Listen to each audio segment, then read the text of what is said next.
All right. Well, thank you so much. I really appreciate you inviting me today. When I was asked to come and speak today, the first question I asked was, what is PMAC? And then I asked, what would I have to share that would be of interest to asset management and maintenance folks?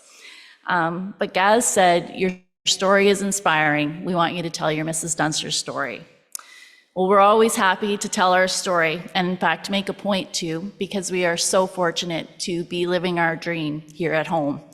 And we feel it's so important every opportunity we get to let our young people know that they also can stay at home and be successful. Hopefully you'll find something interesting in my tale, but I also brought donuts, so which we're most famous for. So if I bore you, at least you're gonna have a treat. So I'm excited to share our Mrs. Dunster story of how my husband, our team, and I grew our company to become the largest commercial bakery in Atlantic Canada. Our story is not only about entrepreneurship, but also about social, civic, and community responsibility. We believe in being leaders at work and in the community. I've always been a firm believer in the adage, it takes a village to raise a child. That's how my mother raised us, with her 8 brothers and sisters and our strong Scottish background. My grandparents, aunts, uncles, cousins, and not to mention my 5 older siblings, all had a hand in my upbringing. And that's how we raised our kids as well, and we feel that we're all better for it. Turns out raising a business isn't much different. 10 years ago, my husband, business partner, and co-CEO Blair and I realized our dream of having our own family business when we purchased Mrs. Dunster's. But we never imagined, though, that we would grow from 58 employees to 300, make 4 acquisitions, build a 4,000 square foot bakery in Moncton, triple our revenue, and ship millions of donuts, not only to through the Maritimes and the state of Maine, but also just recently across Canada in Costco stores, so being coast to coast for the first time. And how did we do all that? Well, it's taken a village. And our village starts with our family and friends, with that strong upbringing, the values instilled, and the continued support in everything that we do. Our village includes our amazing team who come to work every day because they believe in what we're trying to accomplish. Our village consists of our business peers, such as our Wallace McCain Institute peer groups, our advisory board members, and many mentors in the business community and beyond. Our village includes the communities in which we do business, our suppliers, our business partners like BMO, and those New Brunswick business leaders, and our investors, those New Brunswick business leaders who believe in us and are lending a financial hand to secure our success. I gotta remember I have slides. Let's see. Am I doing something wrong here? It's the green button, right? Oh, there we go, there's the donuts. I'm catching up. Okay. And our village includes our customers, the 650 retailers, and also our end consumers who have supported Mrs. Dunster's for over 50 years. When we tell people that we work at Mrs. Dunster's, they often get a big smile and share a story about their favorite donut, cookie, garlic cheese bun, or English muffin. They talk about their childhood or their grandmother, or they share a heartwarming story about taking a suitcase full of Mrs. Dunster's donuts to a sick relative out west. Even I have a Mrs. Dunster's story. When I was a kid, every Sunday we got Mrs. Dunster's donuts. That was our treat, and the bag never lasted very long. But before I get too far, you should know that Blair and I, after going through the program in separate provinces, met 35 years ago as volunteers for Junior Achievement, a program that teaches entrepreneurial leadership skills to high school students. Our passion for business and entrepreneurship grew from our time in Junior Achievement, and on our first date, we even talked about owning our own business. Even though work and family got in the way, the conversation was always ongoing about owning our own business. The back of many an Irving Big Stop placemat was covered with a draft business plan over the years. But the Mrs. Dunster story began long before us. Mrs. Dunster was actually a real person. Around 1968, Ingrid Dunster started making donuts in Fredericton for her family and friends, using her grandmother's recipe, making donuts 6 at a time in a cast iron pot over her stove. Her husband began taking her donuts on his bread route, back when you could knock on the Sobeys manager's door and ask for shelf space. Her family actually gave us the cast iron pot. I didn't bring it today because it was really heavy, but I do have a picture. In 1996, Mrs. Dunster sold the business to Dairytown, based in Sussex. They moved Mrs. Dunster's from Fredericton to Sussex, and in 2014, Dairytown was selling to Agipure in Quebec. Blair was working in Sussex at the time and learned that Agipure wanted to buy the dairy but had no interest in the bakery. Blair immediately came home and told me he found the business we'd always wanted. A couple of days later, we made an offer and it was accepted, but there was a catch. The president of Dairytown told us that the deal with Agipure was closing in 8 weeks. And he said, if you can do the deal in 8 weeks, you're dealing with the dairy farmers of New Brunswick. 8 weeks in a day, and you're dealing with lawyers from Quebec. You decide.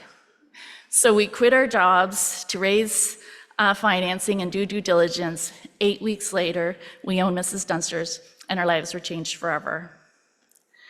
The first indication that we had a community presence came on the day we bought Mrs. Dunster's. Sorry. We found ourselves on the front page of every newspaper in New Brunswick and featured on every morning radio show. It was evident that people cared about Mrs. Dunster's and often would stop us on the street or in the store and thank us for buying Mrs. Dunster's. It was surreal and a testament to this beloved brand, and that we were perhaps the stewards of something much greater than ourselves. As a family business, we soon came to understand that the community presence was one of our superpowers, but we were unsure in those early days how to use that superpower for good. And then let me just take a minute to tell you what I mean about superpowers and using them for good. This is a big thing in our family and in our business, and it actually started when our kids were little, and they'd be trying to get out of doing something they didn't want to do in a very clever way. I would always say, use your superpowers for good. Imagine if you used all that creativity, energy, and cleverness to solve world problems. Like, the world would be such a better place.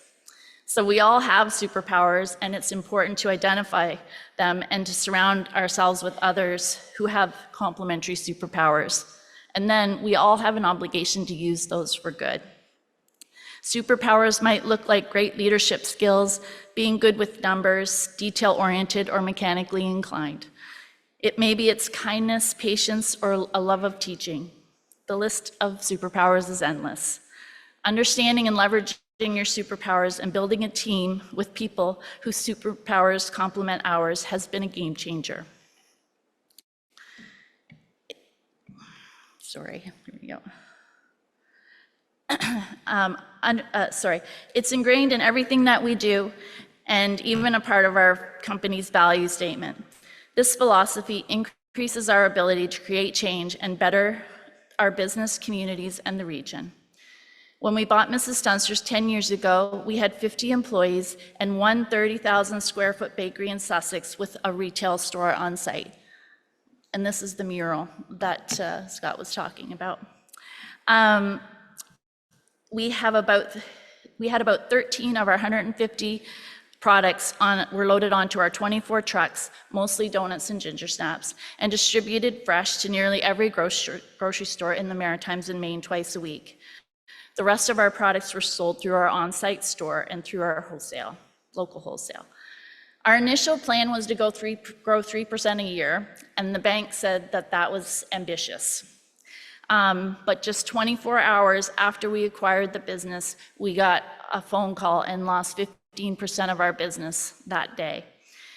Suddenly, everything we owned was on the line, and our excitement was replaced with anxiety. Nevertheless, we were determined to replace the volume. That next year, we grew 35% compared to the previous year. In 2016, we acquired Snare's Family Bakery and PEI. Oh, back. Something happened there. Here we go. All right. We acquired Snare's Family Bakery and PEI. In 2017, bought Creddle's Corner Market in Hampton, New Brunswick, and in 2018, acquired McBunn's in Moncton, New Brunswick, adding these great maritime family brands to our recipe for success. The Creddle's and McBunn's acquisitions closed within 60 days of each other, adding 100 new employees within that time frame. Definitely do not recommend this.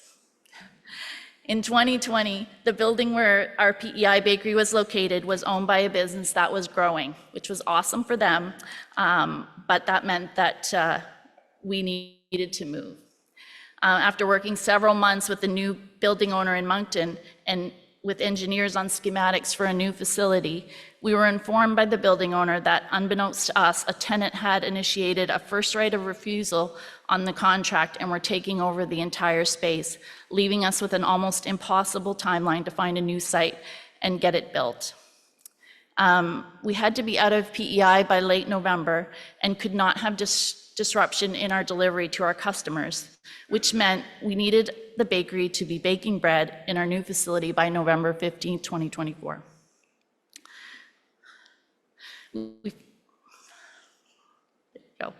We finally found a new location and started with an empty warehouse space. We told the contractor and engineers we had 8 weeks to turn it into a bakery production facility.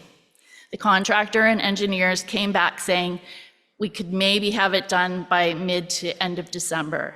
We said, no, we have 8 weeks. We need to be baking bread on November 15th.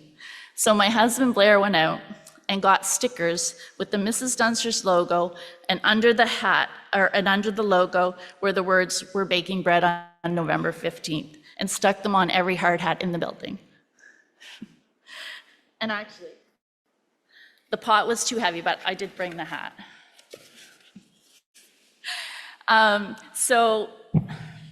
So every contractor, electrician, plumber, painter, welder, and employee, every time one of the 100 or so workers looked up, they saw this staring back at them, and that we're baking bread on November 15th.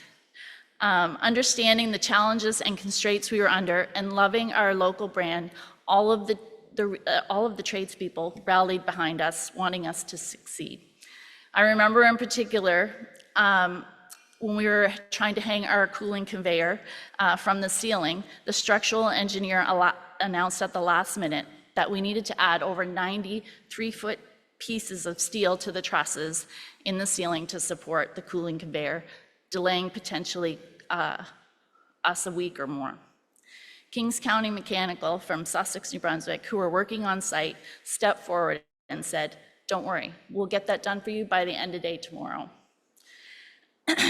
They went home, went back to Sussex, spent the night cutting the pieces, and spent the next day putting them up, applying the required coat of paint to cover them as they went. They had us ready to go by the end of that day.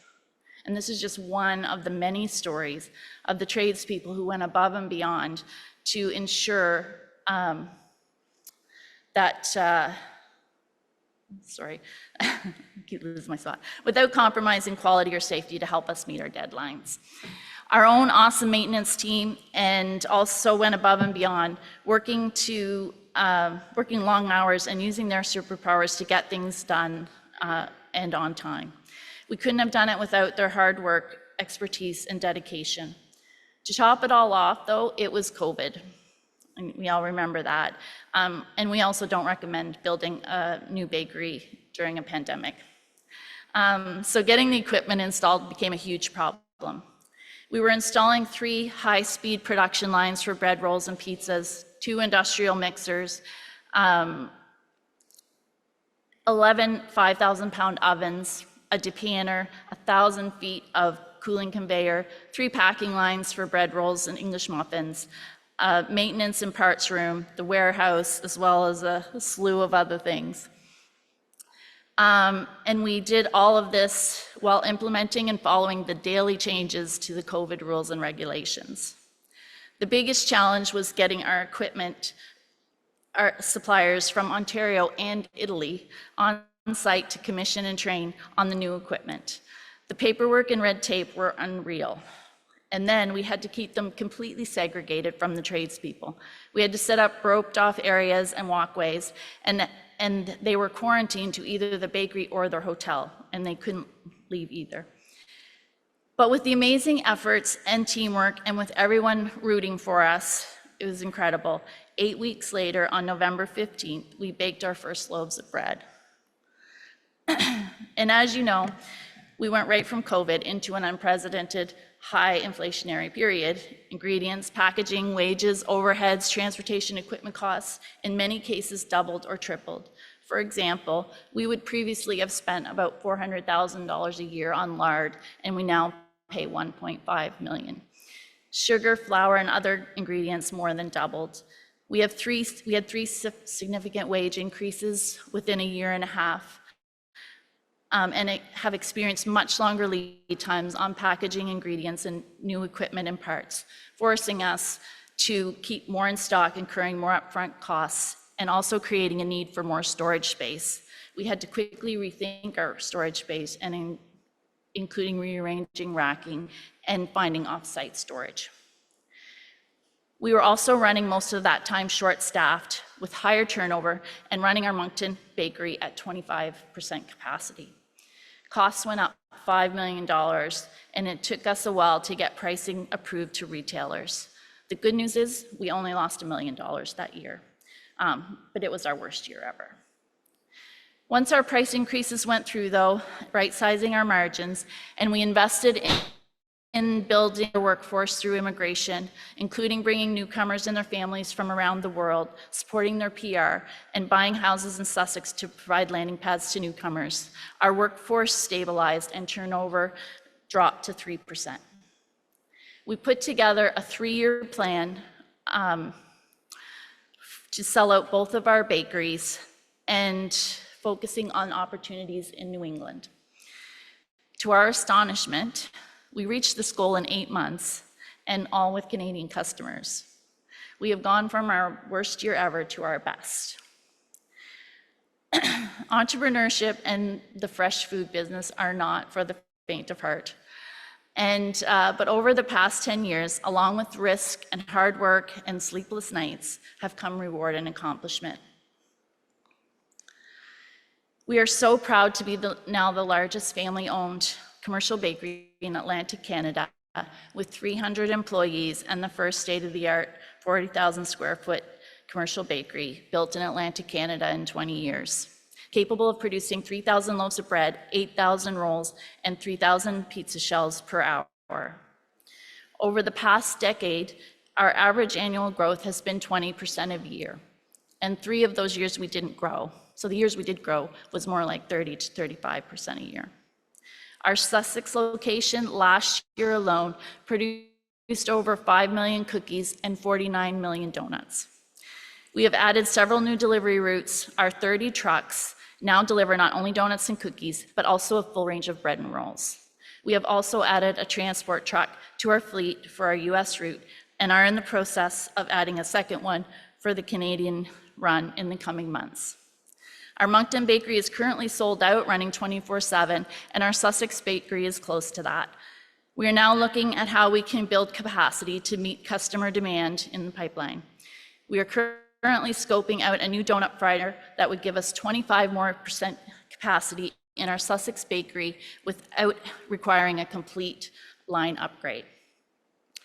Our 4 stores, including McBuns and Creddles, collectively sales-wise are almost as big as Mrs. Dunster's was when we first bought it, and have over 1 million visitors a year. Over the years, we have learned how to leverage our community presence and use our superpowers for good. We stepped up to facilitate public meetings after the Sussex potash mine unexpectedly closed in Sussex to gather community input and foster alignment around a plan for economic development and business attraction. We stood on issues such as immigration reform to attract skilled workers and affordable housing for rural workers, collaborating to enact positive change. In 2018, we co-founded a program with another New Brunswick entrepreneur called the $1 Million Pledge, 10 companies pledging $10,000 a year for 10 years to raise $1 million to help fight generational poverty in our area. We ended up with 14 companies and inspired a group of smaller businesses to create a quarter club, pledging $2,500 a year for 10 years. We are working with government, New Brunswick farmers, local nonprofit organizations, and other local businesses to grow the local food initiative in the province, and also mentor and help other entrepreneurs in Atlantic Canada when we can. Looking ahead, we're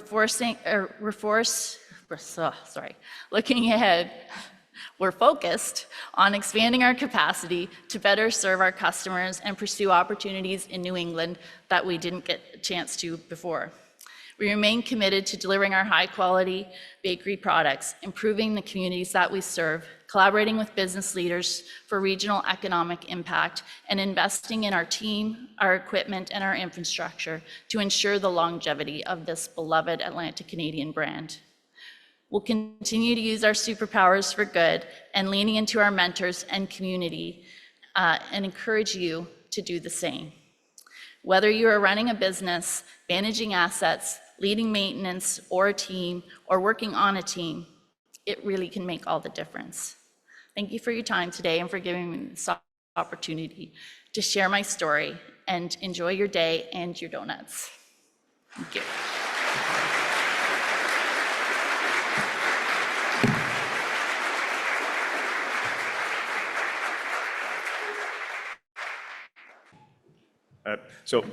Rosalyn's able to answer some questions for us if we want as well. I think there's a microphone that might be floating around, but I did want to share that was a very inspiring story.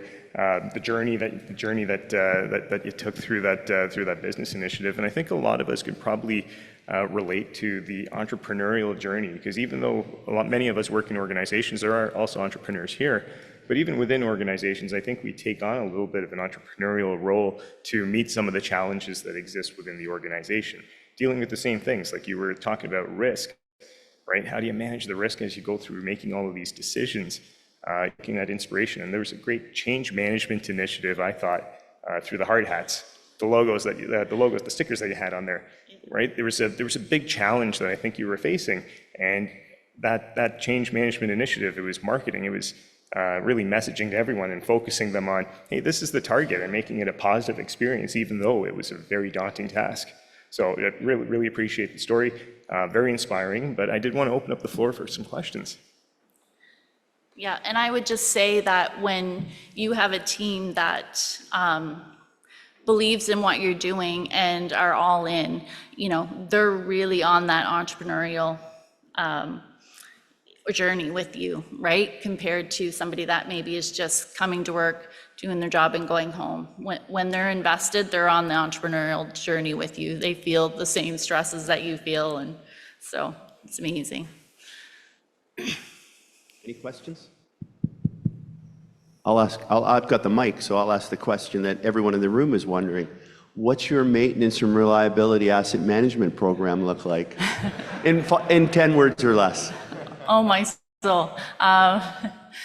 Yeah, so, we're always working to build that. We have a strong team in all of our locations now, and, we're always looking to improve and putting in SOPs, and, we're very focused on safety, and it's always top of mind for sure. And we're in the fresh food business, so we don't have time to be down. So we have to have, good people on site that know what they're doing and that can react quickly and get things done, but get it done right and safely. So.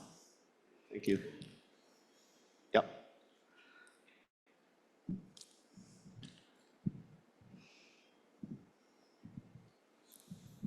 Hey, thanks for sharing your story. That was great.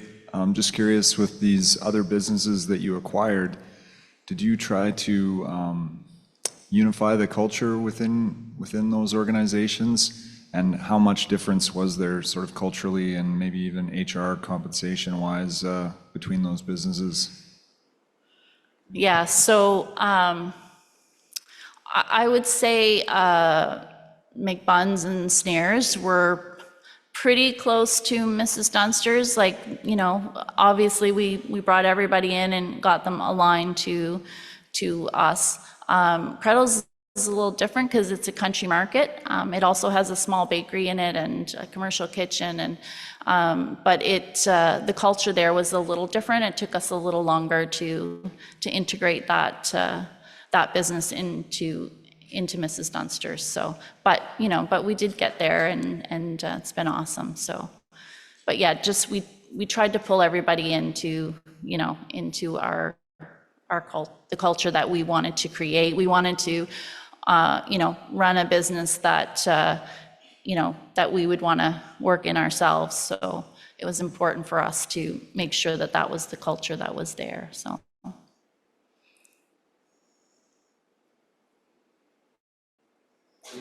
Anything else? It's early. Everyone's like.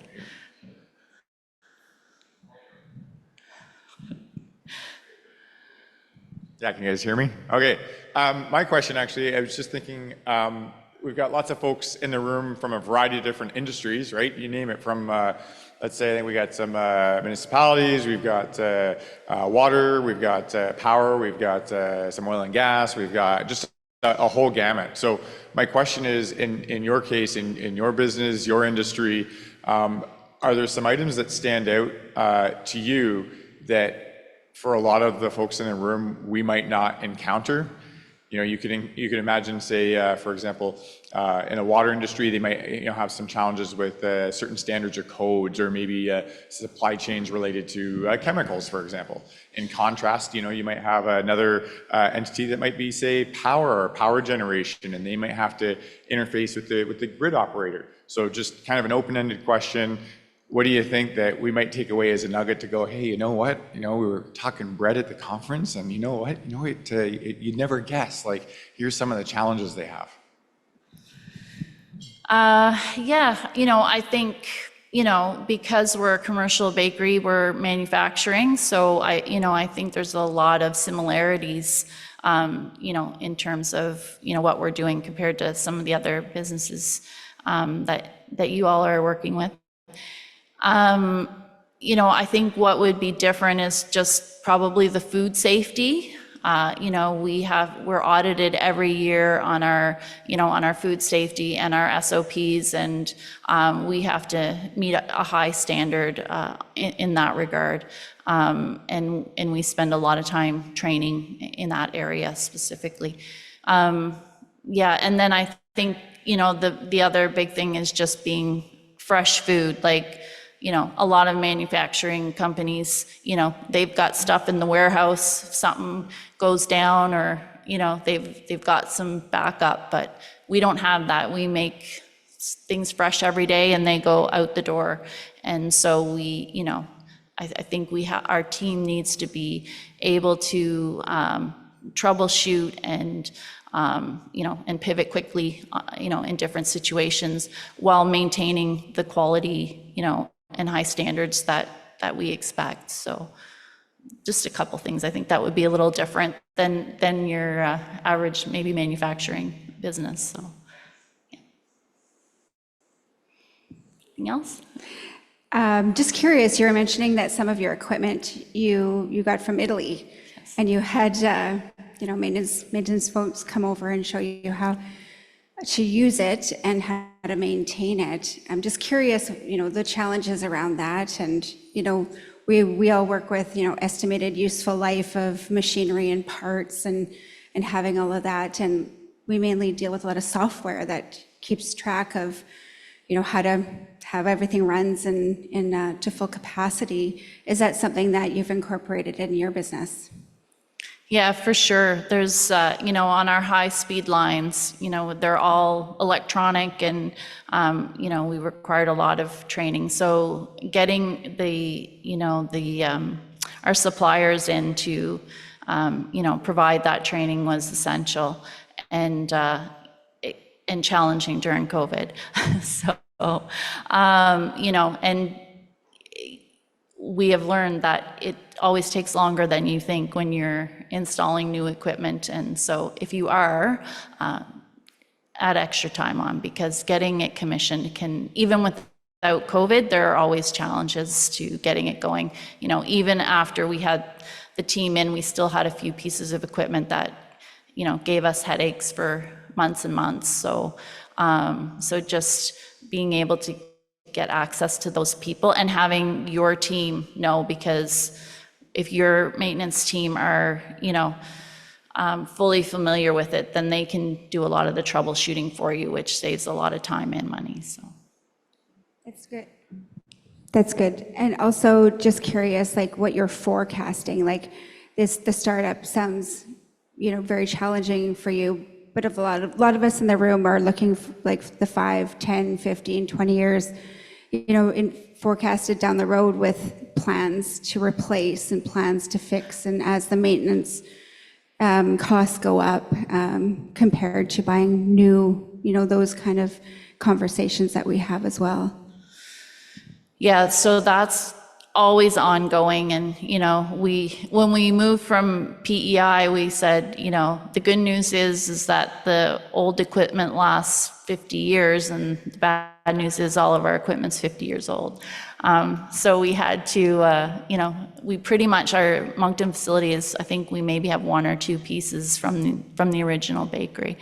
The rest is all new. So, and having a routine preventative maintenance for all of that, and then, what is the useful life of it, and then what's the plan for that. So as I mentioned, we're working on, what's the plan for a new fryer, and do we go, do we double capacity, or do we, what do we do? And originally we were going to double capacity, but then we were going to have to change the entire line, and then that got pretty costly. And as I said, with inflation, equipment has increased, costs have gone up crazy. So, so just looking at, okay, well, what else could we do? Okay, well, we could increase 25% and not change the line, and that will get us to the next step. And, one of our mentors, we're very lucky to have Frank McKenna as one of our mentors. And one of the things he always tells us is, let's just get to the next corner. Like, just keep moving forward, get to the next corner, and then we can look around and see what's there, and then see where we go from there. So, and the other thing I would say is that, we were going to grow 3% a year for 3 years. So we never imagined we'd be where we are today. So, we're just trying to, build as we go, and then met our plan, our 3-year plan in 8 months. Okay, now what are we going to do? So we always just find ourselves in these positions of, where do we go from here? But in terms of the equipment that we do have, we have, the longevity on it, and working on plans to, what's next, and where do we need to replace things, and making sure that we're funded for that. Good. Yep, thank you so much, Thank Rosalyn. you. Appreciate it. Thanks so much for having me. If we could just give her another hand of